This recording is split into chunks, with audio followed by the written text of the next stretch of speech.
Alhamdulillah alladzi radda ilaina arwahana wa afana fi ajsadina wa adhina lana bidzikri. Segala puji bagi Allah Jalla Jalaluh, karena memang hanya Allah yang pantas untuk dipuja dan dipuji. Yang pada pagi hari ini Allah telah mengembalikan kepada kita arwah kita. Kita tahu bahwa tidur adalah saudara dari kematian. Dan ternyata penghuni surga itu tidak tidur. Tapi di dunia, tidur adalah kebutuhan manusia. Dan ada orang-orang yang tidur tapi tidak pernah bangkit kembali. Maka puji dan puja syukur untuk Allah yang telah mengembalikan kepada kita arwah kita, memberikan kesehatan di fisik kita. Karena tanpa sehat kita nggak bisa sholat ke masjid. Betapa besarnya nikmat sehat, tapi banyak dari manusia yang kurang mensyukurinya.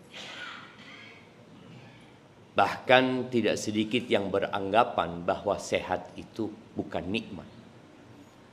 Nikmat itu adalah harta. Nikmat itu adalah uang.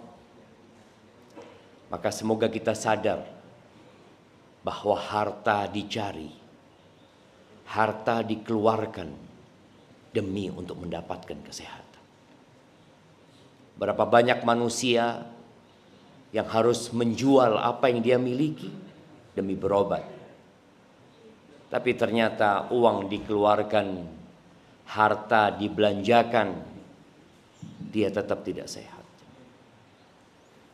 Dan nikmat yang paling agung yang terakhir adalah nikmat iman, di mana Nabi SAW apabila bangun tidur, di antara yang beliau katakan adalah wa adzina lana bidzikri. Dan kita bersyukur kepada Allah karena Allah mengizinkan kita untuk mengingatnya. Ada orang-orang yang Allah campakkan. Nasullah fanasiyahum. Mereka lupa sama Allah, Allah pun melupakan mereka. Sehingga mereka tidak punya kesempatan untuk berzikir. Ya, mungkin hartanya berlimpah. Mungkin jabatan dan kekuasaannya nambah. Tapi tatkala Allah Jalla Jalaluh tidak memberikan izin untuk mengingatnya, maka dia akan kehilangan kedamaian, ketentraman dalam kehidupan ini. Allah mengatakan, alladzina amanu wa tatma'innu qulubuhum bidzikrillah. Orang-orang yang beriman, ya, yang hati mereka menjadi tenang dan damai karena mengingat Allah. Ala bidzikrillahi tatma'innul qulub. Ketahuilah, hanya dengan mengingat Allah hati itu akan tenang. Apa sih yang diinginkan oleh manusia tatkala mereka menciptakan berbagai macam sarana hiburan? Yang saat ini sarana itu tidak seperti di zaman kakek-kakek kita. Orang kalau mau hiburan dulu harus mengeluarkan uang yang banyak. Dahulu mereka harus mengeluarkan energi dan menyisihkan waktu supaya mendapatkan ketenangan pikir mereka dengan hiburan-hiburan yang ada. Sekarang semua hiburan itu ada di tangan kita. Tapi ternyata manusia semakin galau. Bahkan 1 miliar manusia saat ini, atau sudah tambah mungkin, mereka punya masalah dengan kesehatan mental mereka. Kenapa? Ya karena mereka tidak mengingat Allah Azza wa Jalla. Maka kita bersyukur kepada Allah kita diperkenankan untuk mengingatnya. Di pagi hari ini, di waktu salat subuh, yang kata Nabi alaihi salatu wassalam, athqalu salati alal munafiqin salatul isya wa salatul fajr. Salat yang paling berat buat orang-orang munafik itu salat isya dan salat subuh. Semoga kita bukan orang-orang munafik, dan semoga Allah menancapkan keimanan di diri kita dan mematikan kita di atas Islam. Allahumma salli wa sallim ala abdika wa rasulika Sayyidina wa maulana Muhammadin wa ala alihi wa ashabihi ajma'in, amma ba'd. Waktu ana berapa menit jemaah? Kok ana kasih waktu maksimal 15 menit di sini? Hah? Ana adabkan ke antum aja ya. Nah, ana jadi nggak enak baca itu jemaah. Bismillah.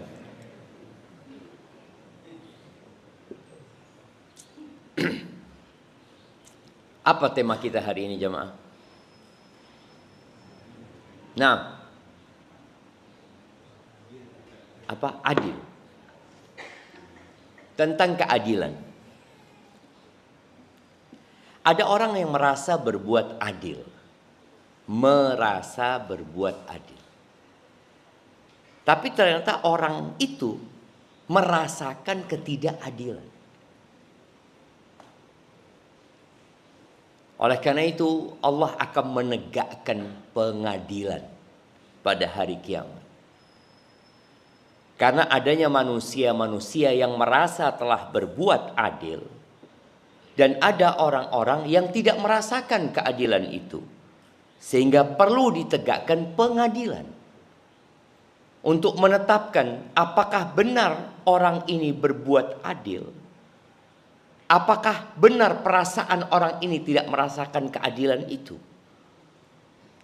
Allah Azza wa Jalla mengatakan, wa nadha'ul mawazinal qista liyaumil qiyamah fala tudhlamu nafsun syai'an wa in kana mithqala habbatin min khardalin ataina biha wa kafa bina hasibin.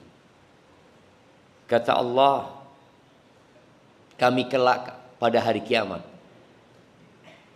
akan menegakkan timbangan-timbangan keadilan. Kita tahu logo kejaksaan, yang logonya timbangan itu apa? Kejaksaan, pengadilan juga. Iya. Insya Allah mau jualan gitu ya jemaah.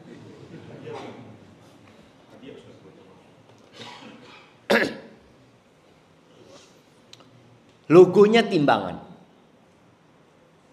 Kenapa? Karena dengan timbangan itu orang melihat, oh, aku mendapatkan hakku. Dulu kalau kita belanja, masih timbangannya itu ada 2. Ditaruh 1 kilo di situ, ditaruh 1 kilo beras. Kalau ternyata kurang ditambahi beras. Tapi kadangkala timbangannya sudah nggak adil. Timbangannya nih udah nggak adil. Ditambahin apa? Pemberat ya, sedikit. Ana punya paman pernah tanya kepada seorang non muslim. Dia tanya, "Bapak ini kok rame tokonya?" kata dia. Iya kata dia. Kenapa? Yang luar enggak dengar. Pakai 2 mic. Atau pakai 1 ini dimatikan? Ini yang untuk luar aja. Oh ini buat luar? Iya. Oh jemaah. Yang di luar suruh masuk aja. Nah, iya antum masuk merapat. Yang di luar biar masuk jemaah. Merapat ke sini. Iya silahkan. Kalau yang di luar nggak kedengaran. Iya, silakan, silakan. Masih banyak tempat kosong di jemaah, situ kosong, banyak yang kosong. Silakan masuk ke dalam jemaah. Jangan duduk di pintu.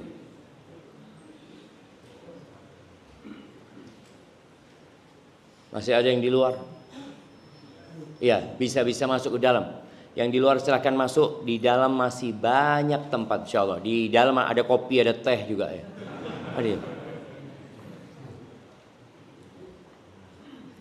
Nah, silahkan. Ternyata yang di luar memang suka di pintu ya, Ma. Padahal di dalam masih kosong. Masuk ke dalam, Mas, itu, Mas. Itu kosong di dalam situ. Nah.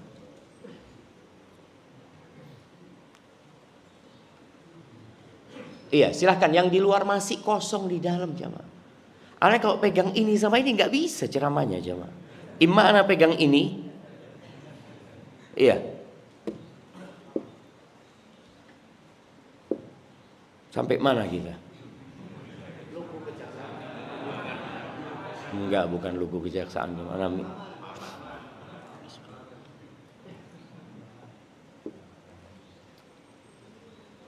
Iya.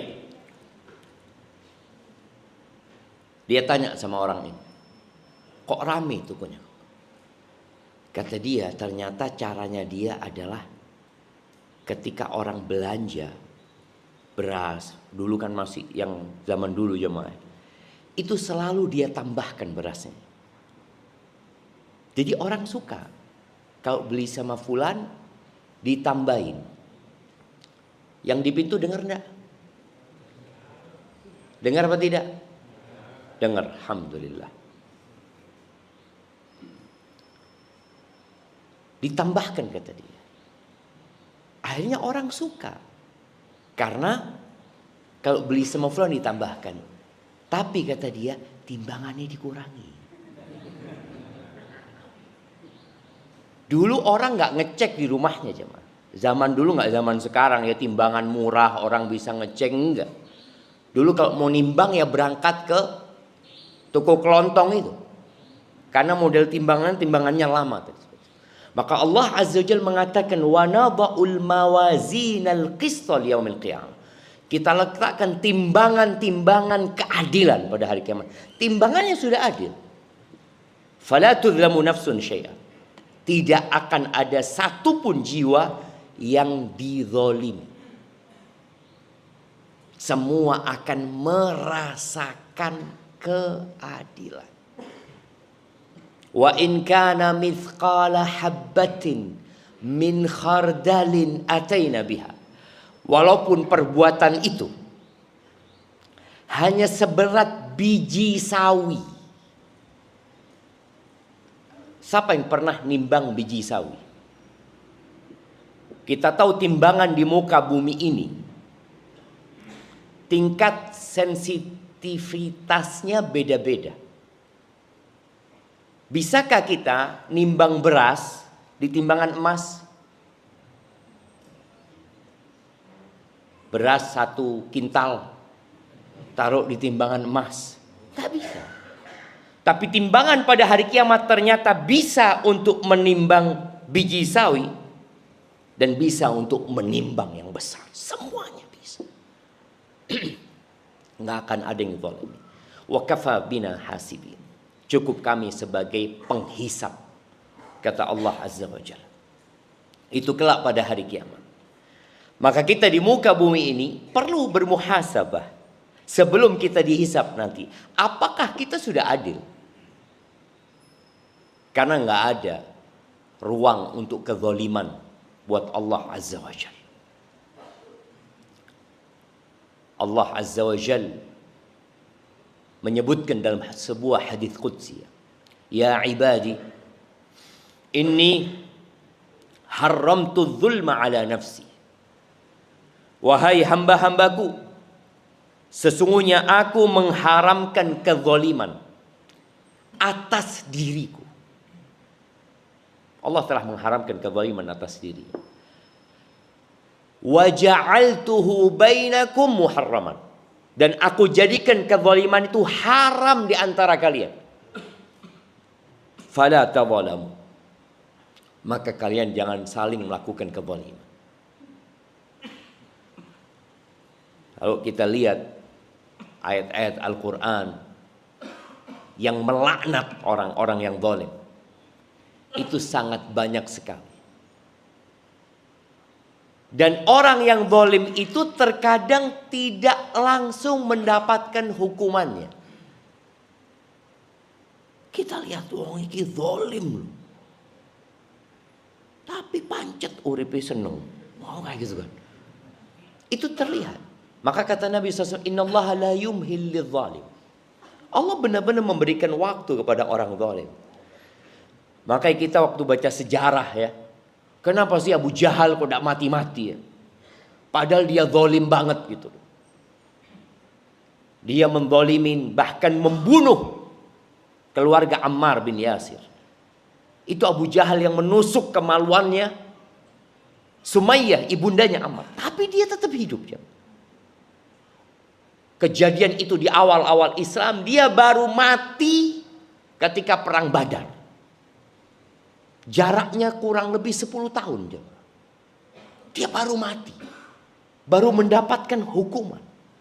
Padahal boleh jadi hukumannya sudah dirasakan sama dia dalam kehidupan seharian. Maka jangan pernah melakukan kezaliman.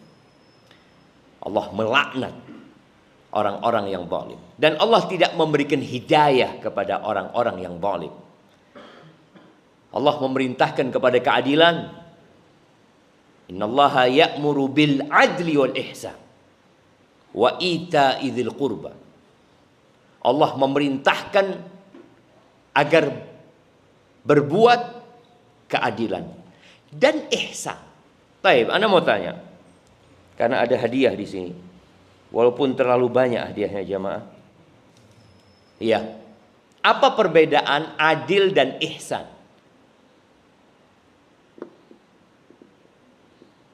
Nah, sudahkah kita adil kepada ART kita? Sudahkah kita adil kepada pasien kita? Sudahkah kita adil kepada pegawai kita? Sudahkah kita adil kepada pemimpin kita?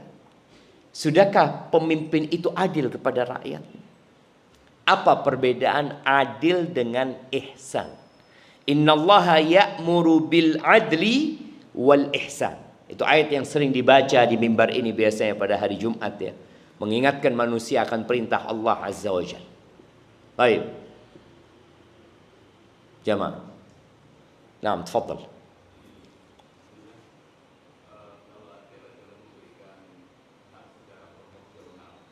Kalau adil itu memberikan hak secara proporsional. Baik.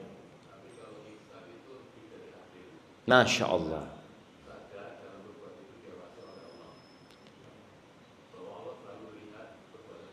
Masya Allah, barakallahu fikum. Jazakallah khair, anak kasih hadiah. Karena banyak hadiah, anak kasih 2 tuh. Oh, kasih gelas juga jamaah. Fadal, fadal. Kirimkan ke belakang. Nah, fadal. Iya, tadi disebutkan adil itu memberikan hak secara proporsional, jemaah. Dia bekerja di tempat kita sesuai dengan akad dan kesepakatan, gajinya 1.500.000. Ketika kita kasih 1.500.000, kesepakatannya tanggal 25 dikasih 25 Safar dia kasih. Itu adil dia. Tapi ketika dia kasih di tanggal 20, ihsan. Ketika dia kasih 1.700.000, ihsan. Itu ihsan. Makanya Allah cinta kepada orang-orang yang berbuat ihsan. Jadi adil udah lewat. Udah lewat. Soalnya kalau orang bicara adil, bisa jadi nggak adil. Bisa jadi nggak adil. Tapi kalau sudah bicaranya ihsan, lewat sudah adil. Antum naik ojek, sepakat bayarnya berapa? 10.000. Sampai rumah antum, tukang ojeknya disuruh masuk ke rumah, diajak makan sama antum. Ayo makan, kata dia. Setelah makan, kasih fulus 25.000. Ini ihsan. Makanya akan terjadi perbedaan ketika orang dikasih keadilan, ya biasa-biasa aja dia. Dia dikasih 10.000, ya sudah. Coba dikasih ihsan, bagaimana syukurnya dia? Masya Allah, jazakallah khair, barakallahu fiik. Kalau order sama saya lagi Pak ya. Karena dia merasakan ihsan. Maka ahibati fillah, ada sebuah ungkapan dari Al-Mawardi. Al-Mawardi ini salah satu ulama dari madhab Syafi'i. Dia mengarang kitab Adabud Dunya Waddin. Adab, etika dalam kehidupan dunia dan kehidupan beragama. Bayangin ya. Dia membahas tentang bagaimana adab berdunia dan bagaimana adab beragama. Sebagian kita nggak tahu adab berdunia, wala adab beragama. Agama hanya hadir dalam kehidupan dia kapan?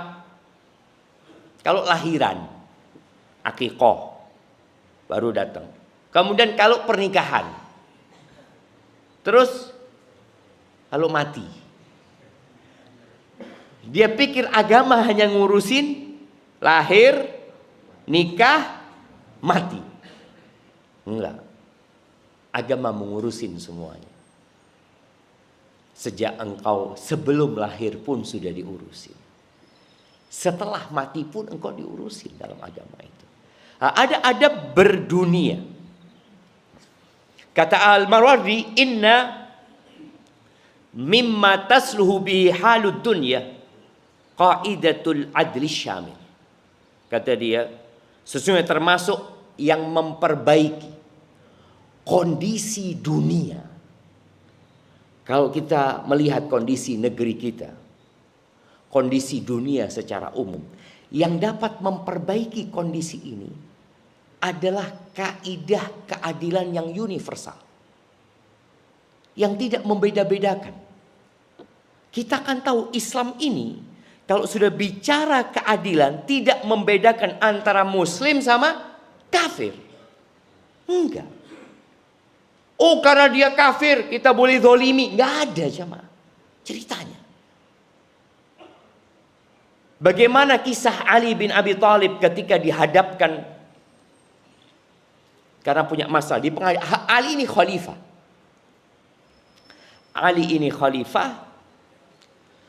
Kemudian dia itu kehilangan baju besinya. Dia ketemu baju besinya di pasar dijual. Yang menjual orang Yahudi. Maka Ali mendakwakan ini punya aku kata dia. Belum enggak punya aku yang jualan kata dia. Ali sampai ke pengadilan. Ada beberapa detail kisah ini. Salah satu detailnya dipanggil Ali ini oleh hakimnya, ya Abul Hasan. Dipanggil wahai Abul Hasan. Abul Hasan ini panggilan penghormatan jemaah. Kata Ali, engkau manggil aku dengan kunyah, sedangkan memanggil dia tidak dengan kunyah. Ini udah nggak adil. Sampai dalam panggilan jemaah. Kemudian ditanya Ali, siapa saksimu? Kata dia. Anakku Hasan. Nggak bisa jadi saksi anak. Kata Ali, sudah aku nggak punya saksi lain. Kata dia. Ya sudah berarti barang itu punya Yahudi. Apa kata Yahudi ini? Enggak, barang ini punya dia. Dia melihat keadilan Islam, jemaah kata dia. Ini khalifah, ini rakyatnya Yahudi. Tapi tetap ditegakkan keadilan. Kata Yahudi ini kemudian disebutkan dalam beberapa ayat dia masuk Islam. Dia menemukan ini jatuh. Barang ini jatuh dia temukan. Maka tadi yang dikatakan oleh Al-Mawardi, yang membuat dunia ini nggak carut marut, jadi benar jalannya adalah qaidatul adli syamil. Kaidah keadilan yang menyeluruh. Alladzi yad'u ilal ulfah. Keadilan yang menyeluruh ini akan mengajak kepada ulfah, kelembutan hati. Orang-orang hidup bersama itu nyaman. Kalau keadilan itu ditegakkan, wa yab'ats 'ala ta'ah, dan akan membangkitkan ketaatan di dalam jiwa rakyat kepada pemimpin. Maka ketika rakyat ini merasakan keadilan, jangan rakyat, kita bicara ART di rumah kita bicara pegawai di tempat kita. Ketika kita berlaku adil, dia itu akan nurut, jemaah. Karena dia merasakan, aku ini berlakukan secara adil, kenapa aku nggak nurut? Wa ta'mur bihil bilad, dan dengannya negeri akan makmur. Kalau kita bicara kemakmuran, oke. Kuncinya adil. Ketika komandan adil sama anak buahnya, akan makmur negeri ini. Wa tanmu bihil amwal, harta akan berkembang. Tumbuh itu harta. Kita selalu berbicara pertumbuhan ekonomi. Nah, karena kita ingin ekonomi itu tumbuh. Tapi bagaimana caranya? Keadilan. Wa tanmu bihil amwal wa yakbur ma'an nasl, dan anak-anak keturunan itu akan menjadi banyak dan berkah. Singapura, Jepang, Jerman juga mungkin, beberapa negara wilayah di Amerika, mereka sedang menjerit, berteriak karena jumlah anak keturunan mereka turun. Ya. Korea Selatan. Kenapa di Jepang penduduknya itu seperti piramid terbalik? Yang anak sedikit. Padahal anak-anak inilah yang akan melanjutkan untuk memakmurkan bumi Allah ini. Itu jumlahnya sedikit. Ada yang ditakutkan sama mereka. Kenapa mereka nggak mau nikah? Kenapa mau nikah tapi nggak mau punya anak? Tadi, ketika kaidah keadilan tidak ditegakkan, maka akan ada yang tidak seimbang dalam kehidupan ini. Kemudian dikatakan, wa ya'manu bihi sultan, pemimpin akan merasa aman. Jadi kaidah keadilan ini bukan hanya untuk rakyat. Kadang-kala orang berpikir keadilan itu yang akan merasakan nikmatnya rakyat, enggak. As-sultan, pemimpin-pemimpin pun akan merasakan. Jamaah rahimakumullah, ulama lain mengatakan ad-dunya tadumu ma'al adli wal kufri. Ada yang mengatakan bahwasanya dunia ini akan terus berlanjut dengan keadilan walaupun ada kekafiran di sana. Bayangin, dunia ini akan berlanjut dengan keadilan walaupun di dalamnya ada kekufuran. Artinya orang-orang kafir ini. Tapi ketika keadilan ditegakkan, maka akan berlanjut kehidupan di negeri itu. Wala tadumu ma'adz zulmi wal Islam. Tapi negeri itu tidak akan berlanjut dengan kezaliman walaupun orang-orangnya Islam. Maka umat Islam yang diperintahkan oleh Allah untuk berlaku adil, hendaklah dia bermuhasabah bahwa apa yang dia kerjakan akan dia pertanggungjawabkan. Berapa banyak orang-orang yang zalim yang sampai mati dia tidak pernah merasakan hukuman atas kezaliman yang dia lakukan. Sampai mati. Bahkan ada istilah orang-orang yang kebal hukum, ya.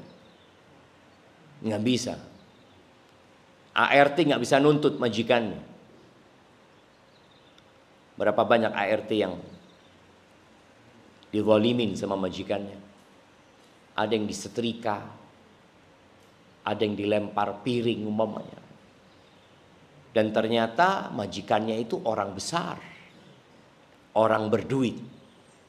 Ya, dia hanya dikasih uang agar dia bungkam umpamanya. Itu terjadi. Tapi Allah Azza wa Jalla akan menegakkan keadilan pada hari kiamat, jamaah. Bahkan kepada binatang. Binatang, jamaah. Bagaimana kelak yang sejatinya binatang itu akan jadi tanah kembali. Mereka tidak akan ada ceritanya dihisap untuk masuk surga atau masuk neraka. Tapi yang ada keadilan akan ditegakkan dalam dunia perbinatangan. Domba yang bertanduk, yang menanduk domba lain yang tidak punya tanduk, akan dikisos kelak pada hari kiamat.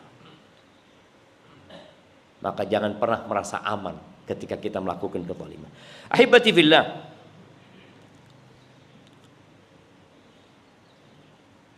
dalam sebuah doa Nabi SAW, Nabi itu berdoa, Allahumma inni as'aluka kalimatal haqqi fir ridha wal ghadab. Ya Allah, aku mohon kepadamu ucapan yang hak dalam kondisi marah dan dalam kondisi sedang tidak marah, suka dalam kondisi senang. Karena ada orang-orang yang kalau sudah marah, keluar dari mulutnya itu kebun binatang. Nah, ada. Akhirnya dia jadi nggak adil. Memang anak buahnya berbuat salah. Tapi apakah pantas engkau katakan dia binatang? Enggak. Nabi berdoa seperti itu. Memohon agar bisa selalu berkata yang hak, yang adil ketika marah dan ketika sedang tidak marah, ketika senang. Kemudian juga beliau ketika menyebutkan 3 perkara yang menyelamatkan manusia. 3 perkara yang menyelamatkan manusia. Yang pertama, khasyatullah fis sirri wal alaniyah. Senantiasa takut kepada Allah. Dalam kondisi sendirian atau dalam kondisi terang-terangan banyak orang. Yang kedua, al-adlu. Adil ketika marah atau ketika sedang suka. Dan yang keempat, al-qasd fil faqri wal ghina. Sifat pertengahan, moderat. Ketika dia punya harta dan ketika dia fakir. Dan adil ini di tengah-tengah tadi. Allah Azza wa Jalla di surat An-Nisa ayat 135. Allah mengatakan, ya ayyuhalladzina amanu kunu qawwamina bil qisti syuhada'a lillah walau ala anfusikum awil walidaini wal aqrabin. Kata Allah Azza wa Jalla, wahai orang-orang beriman, jadilah kalian orang-orang yang menegakkan keadilan. Qawamin itu bukan tegak, tapi sangat menegakkan keadilan. Syuhada lillah, sebagai saksi-saksi untuk Allah Azza wa Jalla, walaupun terdakwanya itu antum sendiri. Bayangkan jemaah, walaupun kita yang akan dihakimi, awil walidain, atau kedua orang tua kalian. Kan kadang-kala kita jadi nggak adil kalau sudah sama orang tua, karena kita ingin membela orang tua kita, padahal kita tahu orang tua kita salah. Wal aqrabin, atau kerabat-kerabat. Karena seringkali keadilan tidak ditegakkan kalau sudah berurusan dengan orang tua, kalau sudah berurusan dengan kerabat, kalau sudah urusannya sama diri kita sendiri. Apa kata Allah? Iyakun ghaniyan aw faqiran. Kalau orang itu kaya atau fakir, fallah aula bihima. Allah yang lebih pantas untuk ngurusin dia. Allah ngasih rezeki sama dia. Kadang-kadang ada kekhawatiran sama kita ketika kita menegakkan keadilan. Fala tattabi'ul hawa an ta'dilu. Jangan sampai kalian mengikuti hawa nafsu kalian sehingga kalian tidak berlaku adil. Wa in talu aw tu'ridu fa innallaha kana bima ta'maluna khabira. Kalau kalian nyerong, menyimpang, berpaling dari perintah Allah Azza wa Jalla, ingat sesungguhnya Allah Maha mengetahui secara detail apa yang kalian lakukan. Sedangkan kalau pengadilan di dunia ini banyak yang nggak tahu dengan detail. Kadangkala alat bukti dibuang ke sungai, sampai kiamat nggak ketemu alat bukti, hilang. Tapi Allah melihat dan tahu di mana alat bukti itu dibuang. Kadangkala saksi yang didatangkan bohong, Maka ahibati fillah, ada beberapa tempat yang kita harus berlaku adil di sana. Yang pertama berkaitan dengan orang-orang yang dikasih jabatan. Ketika kita bicara orang yang dikasih jabatan, itu bukan hanya presiden. Di bawahnya presiden ada menteri-menteri mungkin. Kemudian nanti ada gubernur. Kemudian nanti ada wali kota, bupati. Nanti ada lagi yang lebih rendah. Kecamatan, camat, lurah, sampai ke kepala desa. Itu mereka dituntut untuk melakukan keadilan. Bukan karena kekuasaannya, akhirnya dia melakukan kezaliman. Seharusnya dia bersyukur dengan nikmat yang Allah berikan kepadanya. Makanya ketika Rasul sallallahu alaihi wasallam menyebutkan tentang 7 orang yang akan mendapatkan naungan Allah pada hari kiamat, pada hari tidak ada naungan kecuali naungan Allah. Siapa yang menyebutkan 7? Anda kasih hadiah. 7. Nah, tafadhal. Imamun adil. Iya, pemimpin yang adil. Nah, ini ada mic-nya biar kita dengar semuanya.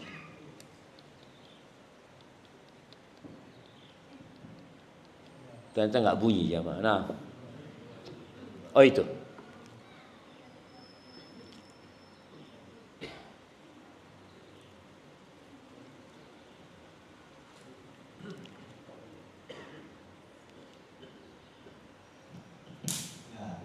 Pertama adalah pemimpin yang adil, imam yang adil. Yang kedua adalah seorang pemuda yang diajak oleh seorang perempuan.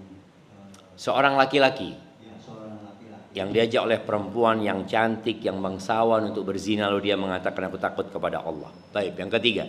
Yang ketiga adalah seorang anak muda yang hatinya terikat dengan masjid. Seorang laki-laki, nggak harus muda, tua juga nggak apa-apa. Iya, seorang laki-laki yang hatinya bergantung dengan masjid. Nah, Kemudian orang yang berinfak sampai tangan kirinya tidak mengetahui. orang yang berinfak kemudian dia sembunyikan sehingga tangan kirinya tidak tahu dengan apa yang diinfakkan tangan kanannya. 4 ya. Baik, 5. 4. Yang kelima, dua orang yang bertemu saling mencinta karena 2 orang yang saling mencintai karena Allah, berkumpul karena Allah, berpisah karena Allah. Baik. yang keenam, Keenam, pemuda. pemuda Iya, pemuda betul. Kalau ini memang pemuda. Yang ngapain pemuda ini? Pemuda yang tumbuh besar dalam ketaatan kepada Allah Azza wa Jalla. Iya. Siap. Yang ketujuh,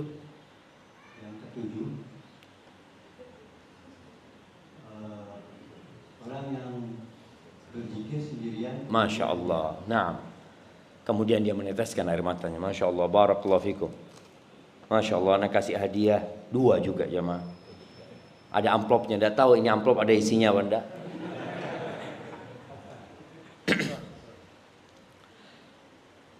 Ya, imamun adil. Imam yang adil. Kenapa? Karena ketika pemimpin ini adil, keadilan itu akan dirasakan oleh banyak orang dan dia akan banyak mendapatkan doa dari orang-orang tersebut. Imamun adil. Orang yang bisa melakukan kezaliman biasanya orang yang punya kekuasaan. Tapi dia memilih untuk tidak melakukan kezaliman. Sulit orang miskin mau melakukan kezaliman, dia memang nggak punya apa-apa. Dia dizalimi iya. Tapi kalau dia melakukan kezaliman berat. Tapi ini orang punya kesempatan melakukan keadilan, melakukan kezaliman, dan dia kalau melakukan kezaliman dia akan kebal hukum dan tidak akan ada orang yang dapat menjebloskan dia ke penjara, tapi dia memilih berlaku adil. Makanya Nabi SAW memulai 7 ini dengan imamun adil. Ya, Dan di antara pahala ya, buat orang-orang pemimpin-pemimpin yang melakukan keadilan, khususnya Nabi SAW mengatakan, innal muqsitina indallah ala manabir min nur an yaminir rahman. Orang-orang yang adil kelak pada hari kiamat akan Allah taruh di mimbar-mimbar dari cahaya. Dia berada di kanan Allah Ar-Rahman. Siapa mereka? Alladzina ya'diluna fi hukmihim wa ahlihim wa mawulu. Mereka adalah orang-orang yang berlaku adil dalam keputusan mereka kepada keluarga mereka dan terhadap apa yang Allah berikan kepada mereka dari jabatan. Mereka berlaku adil. Baik, kemudian adil dalam, itu adilnya pemimpin. Adil dalam peradilan. Betapa seringnya di negeri kita, di negeri yang lainnya, kita sedih sekali dengan peradilan di negeri kita. Sampai dikatakan ada mafia hukum. Dikatakan ada mafia hukum. Masya Allah. Masih banyak hadiahnya. Tuh mana taruh di bawah aja. Barakallahu fikum. Nah, sampai mana? Sampai hadiah ini jemaah. Nah. Iya, mafia hukum. Yang terakhir, hakimnya di penjara. Sedih kita itu jemaah. Hakimnya saja di penjara, jaksanya di penjara. Loh, ada apa? Kita bersyukur kepada Allah ketika ada usaha benar-benar menegakkan keadilan di negeri kita. Makanya dikatakan al-qudhah thalath. Hakim itu ada 3. Ithnani fil jannah wa wahidun, ithnani fil nar wa wahidun fil jannah. Hakim itu ada 3. 2 di neraka, 1 di surga. Jadi persentasi masuk surganya hakim ini sepertiga. 2/3 masuk neraka. Taib. Sebutkan yang 2 yang masuk neraka. Fadhal jemaah. Siapa 2 yang masuk neraka? Nah, fadhal. Mic-nya mana tadi? Iya, kirimkan dulu ya.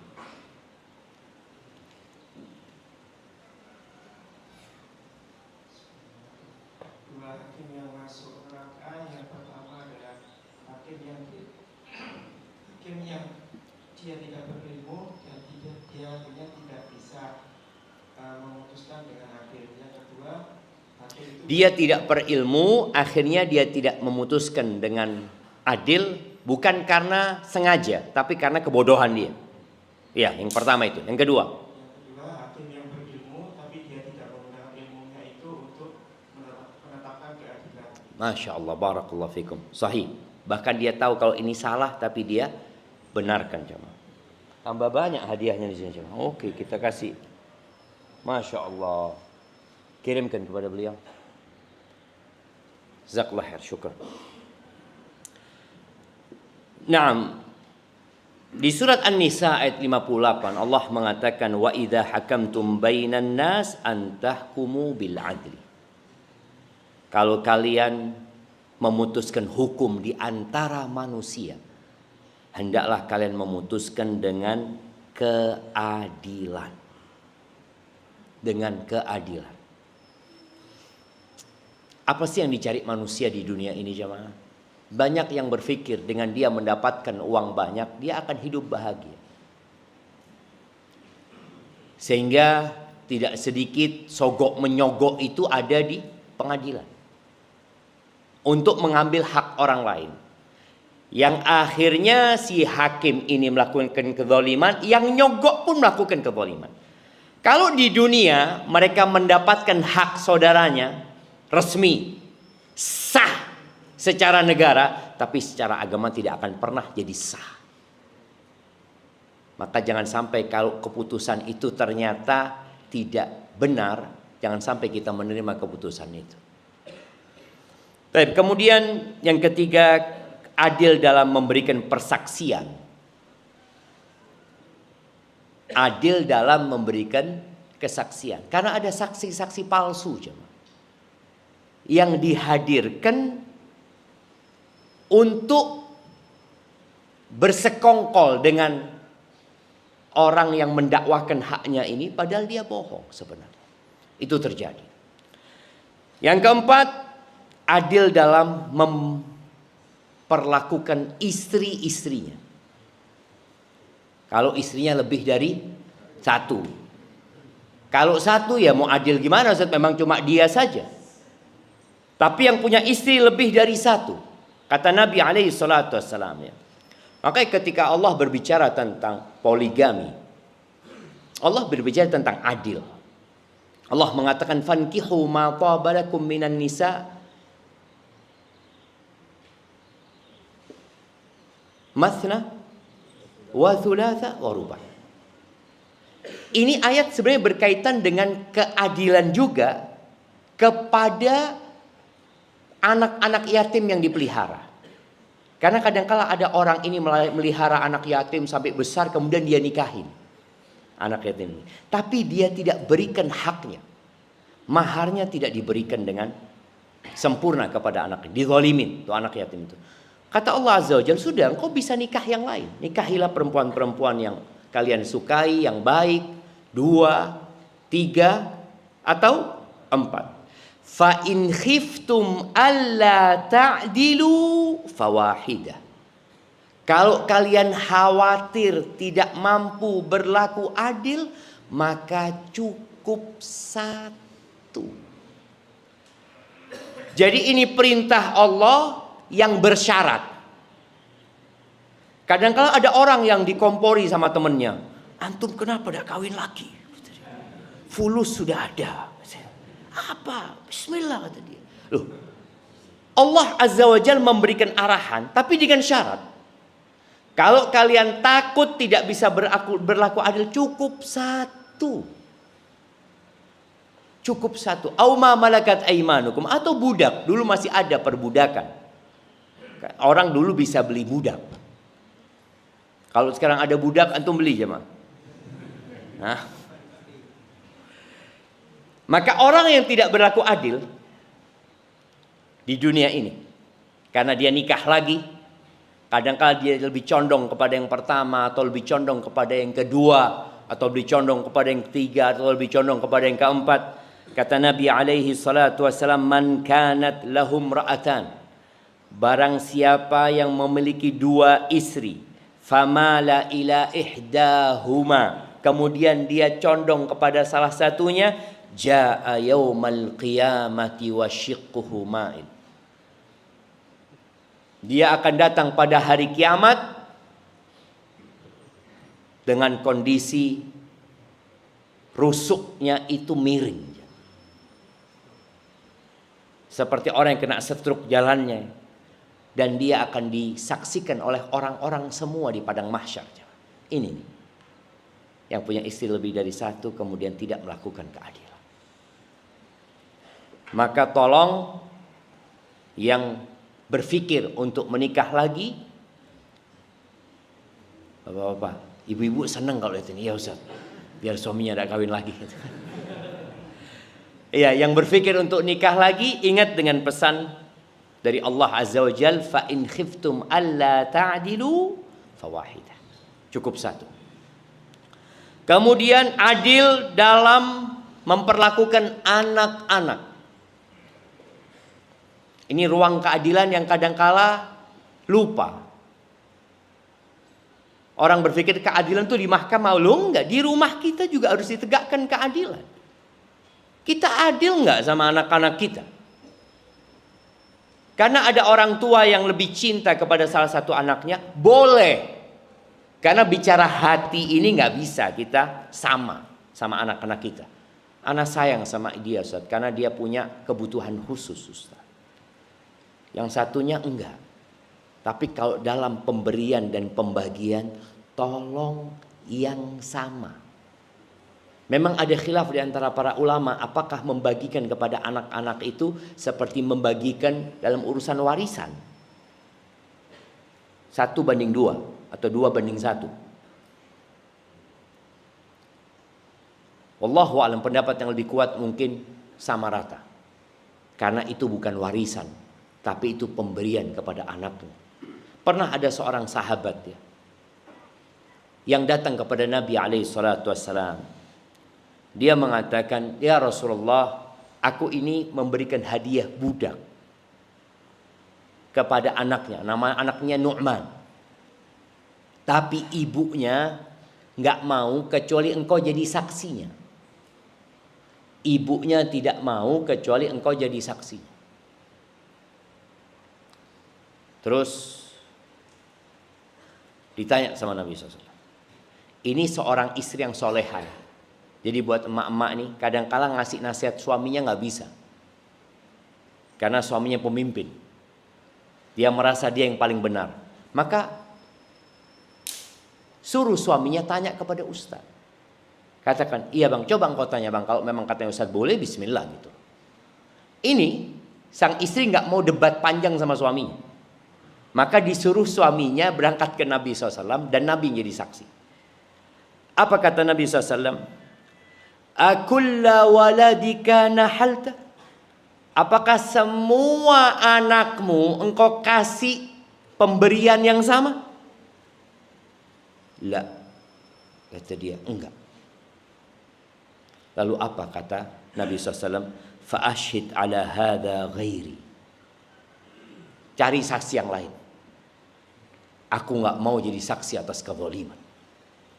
Lalu Nabi SAW mengatakan, alaysa yasurruka an yakunu laka fil birri sawa? Bukankah engkau suka kalau semua anakmu itu kebaktiannya sama kepadamu? Bala, iya ya Rasulullah. Aku ingin semuanya berbakti, bukan satu yang berbakti. Fala idzan, maka jangan kalau engkau ingin seperti itu. Ahibati fillah. Inilah beberapa tempat yang kita harus menegakkan keadilan. Yang mungkin salah satunya di tempat kerja kita. Ada orang-orang yang suka mempersulit orang lain. Dia kerjanya jasa. Di rumah sakit jasa nggak rumah sakitnya? Jasa. Customer itu raja sebenarnya. Karena sejatinya mereka yang bayar. Mereka yang membuat tempat ini bisa terus berlangsung. Kadangkala kita memperlakukan orang-orang itu dengan tujuan harta saja. Tujuan untuk membantu, memberikan haknya saja kadangkala tidak. Maka hendaklah kita memberikan hak orang itu sesuai dengan aturan yang ada. Ini yang pertama. Yang kedua, berlakulah ihsan. Ihsan.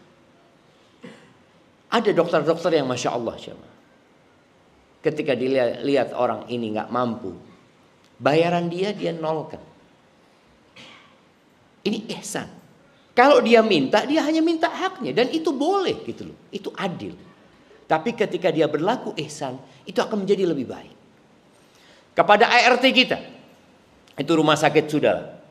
Semua orang-orang yang kerja di sana hendaklah berlaku adil ya. Karena boleh jadi engkau merasa berlaku adil, tapi orang ini merasa tidak diberlakukan secara adil. Sampai kemarin Anda mendapatkan satu potongan video seorang pasien atau bukan pasiennya dia.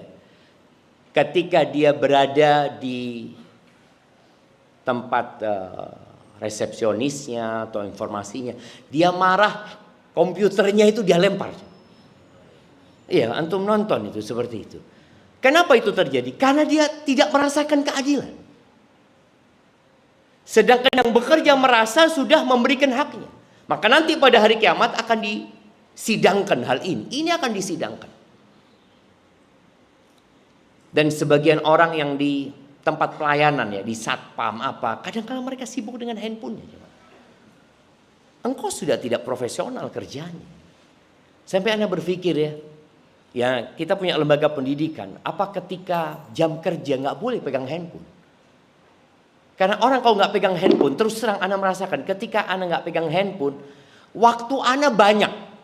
Banyak sekali waktu ana. Buat ngaji bisa, buat baca buku bisa, buat berzikir bisa. Tapi kalau sudah pegang handphone, 1 jam kayak 5 menit. Karena ada kejadian juga seorang yang berangkat ke pos satpam, dia ya hendak mengambil kiriman dia. Cerita dia, ana mau ngambil kiriman ana, si satpamnya sibuk dengan handphone, cari sudah. Suruh cari sendiri jam. Gimana kalau orang ini ngambil yang bukan haknya gitu. Apa penyebabnya? Handphone. Jadi boleh jadi ada banyak ketidakadilan itu terjadi disebabkan handphone ini. Kita punya kerjaan lain pada saat kita sedang melakukan kerjaan kita. Tapi yang terakhir, kisah seorang sahabat Abdullah bin Rawaha. Dia ini dikirim oleh Nabi SAW ke Khaybar. Di Khaybar itu ada tanah milik kaum muslimin, tapi diurusin sama orang Yahudi. Supaya kita tahu ya, umat Islam ini yang bicara toleransi. Kadang-kala dia nggak pernah belajar tentang toleransi yang diajarkan oleh Nabi SAW. Sebagian berpikir toleransi itu baru ada di Indonesia. Ahibbatifillah, Islam ini yang mengajarkan toleransi. Dan Islam ini sudah ada sejak 1447 tahun yang lalu. Jadi di tahun ke-7 Hijriah, berarti kejadiannya 1440 tahun yang lalu. Di tahun ke-7 Hijriah, umat Islam menaklukkan Khaybar, yang pada waktu itu dikuasai oleh orang-orang Yahudi. Ketika Nabi SAW mau pergi, Yahudi membuat sebuah penawaran. Kata mereka, biarkan kami yang mengelola tanah ini. Kami yang mengelola tanah ini, hasilnya bagi 2. Kata Nabi SAW, oke, nggak apa-apa. Karena orang-orang Yahudi ahli bercocok tanam waktu itu. Mereka ahli bercocok tanam dan ahli bikin senjata dari dulu. Karena mereka yang biasa mengorbankan peperangan untuk mendapatkan hasil dari peperangan tersebut. Jual senjata mereka. Akhirnya kata Nabi SAW, siap. Tapi kata Nabi SAW, kapan kami akan putus kontraknya? Kami putus. Kata, iya nggak apa-apa, kata dia. Tiap waktu panen, Nabi SAW kirim orang untuk melihat nih buah kurma kira-kira hasilnya berapa. Karena khawatir kalau tidak diperkirakan, nanti mereka ngomong seharusnya hasilnya 10 ton, ngomongnya cuma 5 ton. Kayak antum kalau punya sawah ya, kemudian tahu-tahu kata orang, aduh hasilnya cuma 5 ton kata dia. Maka perlu adanya pengecekan, bukan pengecekan, apa istilahnya? Hah? Bukan pengawasan, memperkirakan ini hasilnya penafsiran, iya, penafsiran. Tafsir Al-Quran nanti jamaah. Penafsiran. Taksir, mentaksir ya, mentaksir. Dikirimlah Abdullah bin Rawaha berangkat ke sana. Sampai sana Abdullah bin Rawaha ini disuap, dikasih ini, kasih ini, kasih ini, supaya mentaksirnya itu yang menguntungkan orang Yahudi. Artinya kalau dikatakan 10 ton, sudahlah 8 ton aja. Nih 1 tonnya aku kasih hadiah buat engkau gitu loh. Sudah ada kesepakatan. Apa kata Abdullah bin Rawaha? Wallahi laqad ji'tukum min indi ahabbil khalqi ilayya. Demi Allah, aku nih baru saja datang dari makhluk yang paling aku cintai di muka bumi ini, Nabi Muhammad SAW. Wala antum abghadu ilayya min a'dadikum minal qiradati wal khanasir. Dan demi Allah, antum itu, antum katanya, lebih aku benci dari jumlah-jumlah kera-kera dan babi-babi. Dia sebutkan itu kepada orang-orang Yahudi. Wa ma yahmiluni hubbi iya wa bughdi lakum ala an la a'dil fikum. Dan tidaklah kecintaanku kepada Nabi Muhammad SAW dan kebencianku kepada kalian mengantarkan aku untuk tidak berlaku adil kepada kalian. Aku tetap akan adil. Apa kata bangsa Yahudi ini? Bihadza qamatis samawati wal ard. Dengan ini langit dan bumi itu tegak. Wallahi sahih. Itu Islam. Jangan sampai kebencian kita kepada orang membuat kita tidak berlaku adil. Dan jangan sampai kecintaan kita kepada orang kita memberikan kepada dia yang bukan haknya. Jangan. Maka semoga kajian ini memotivasi kita untuk berlaku adil. Dan pahalanya apa? Innallaha yuhibbul muqsitin. Allah cinta kepada orang-orang yang suka berlaku adil. Antum kalau dicintai sama Bapak Prabowo, bagaimana bahagianya antum? Oh, anak kenal sama Pak Prabowo, anak telepon, insya Allah urusannya selesai. Iya. Antum kalau kenal sama wali kota, terus antum punya urusan, antum tinggal telepon, urusannya insya Allah selesai.